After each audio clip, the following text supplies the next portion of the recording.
नमस्ते प्रणाम। आप सब देख रहल बानी भोजपुरी प्लस और आज के ई खबर बा भोजपुरी पावर स्टार पवन सिंह जी के बारे में, जिनकर गाना आरा बलिया छापरा के ऑफिशियल टीजर आ चुकल बा सारे गामा हम भोजपुरी यूट्यूब चैनल पर, जोना में पावर स्टार पवन सिंह के साथ नजर आ रहल बाड़ी रितु सिंह जी।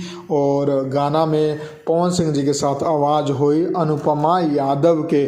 जौन गाना बा ओकर फुल वीडियो के रिलीज डेट भी आ चुकल बा काल है, यानी कि 9 फरवरी सुबह 7 बजे सारे गामा हम भोजपुरी यूट्यूब चैनल पर फुल वीडियो सॉन्ग आप सब खातिर रिलीज कर दिहल जाए। जो ना गाना के पावर स्टार पवन सिंह गौले बाड़े और एक्टिंग कैले बाड़े, साथ में रितु सिंह बाड़ी। और जौन गाना के लेखक बाड़े उ बाड़े विनय बिहारी जी, म्यूजिक डायरेक्टर बाड़े शुभम राज जी। तो तैयार रही और आप लोग बताइए आप लोगन के टीजर कैसन लागल। अब मिलम आप लोगन के एगो नया वीडियो में नया खबर के साथ। जय हिंद, जय भोजपुरी, प्रणाम।